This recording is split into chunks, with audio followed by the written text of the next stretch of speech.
ایک جنگل میں درخت پر چیل رہتی تھی۔ اس نے اپنے گھونسلے میں انڈا دیا ہوا تھا۔ اس دوران موسم بہت خراب تھا۔ چیل کو بھوک بھی لگی ہوئی تھی، اسی لیے وہ گھونسلے میں انڈا چھوڑ کر کھانے کی تلاش میں نکل جاتی ہے۔ پیچھے سے موسم سخت خراب ہو جاتا ہے۔ چیل جب واپس آتی ہے تو کیا دیکھتی ہے کہ اس کا گھونسلہ تو درخت پر ہے ہی نہیں۔ وہ بہت پریشان ہو جاتی ہے، چلانا شروع کر دیتی ہے اور ادھر ادھر ڈھونڈنا شروع کر دیتی ہے۔ انڈا بہتے بہتے ٹنٹنی موسی کے گھر کے پاس پہنچ جاتا ہے۔ وہ بھی اس دوران دانا ڈھونڈنے نکلی ہوتی ہے، اور جب وہ واپس آتی ہے تو کیا دیکھتی ہے کہ انڈا تو اس کے گھر کے پاس ہے۔ آج تو میری موج لگ گئی، اسے تو میں پکا کر کھاؤں گی۔ ٹنٹنی موسی اسے پکڑ کر لے جاتی ہے، اور جب اس کو پکانے کی تیاری میں ہوتی ہے تو اچانک سے انڈا ٹوٹ جاتا ہے اور اس میں سے بچہ نکل آتا ہے۔ ٹنٹنی موسی دیکھتی رہ جاتی ہے اور کہتی ہے، ہائے ہائے میری قسمت، اس میں تو بچہ نکل آیا، وہ بھی ایک چیل کا۔ ہائے اب تو اسی سے ہی کام چلانا پڑے گا۔ دن گزرتے جاتے ہیں۔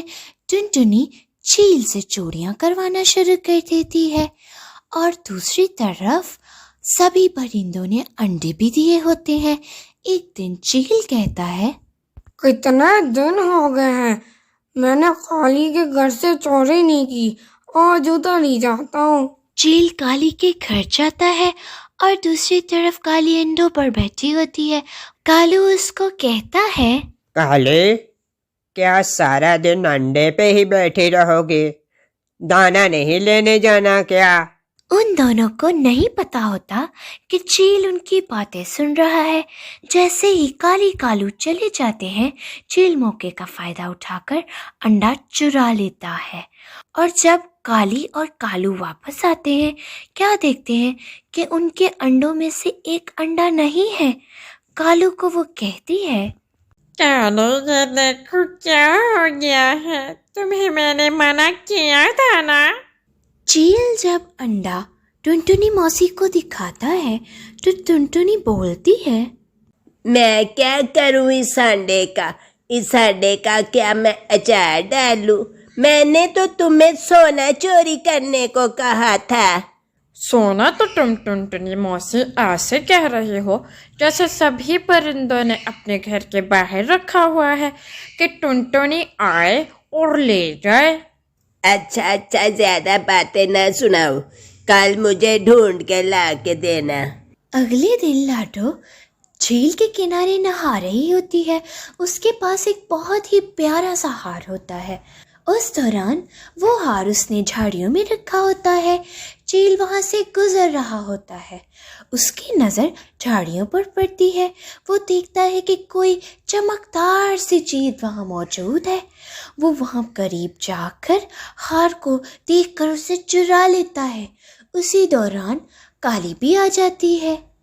لاڈو، بڑی مزے سے نہا رہے ہو، آج واقعی بہت زیادہ گرمی ہو گئی ہے، تو میں نے بھی سوچا کہ کیوں نہ میں بھی نہاؤں۔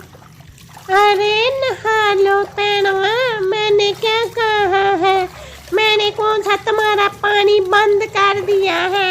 لاڈو جب اپنے گھر واپس جانے لگتی ہے، جھاڑیوں سے اپنا ہار لینے جاتی ہے تو کیا دیکھتی ہے کہ وہاں تو ہار ہے ہی نہیں۔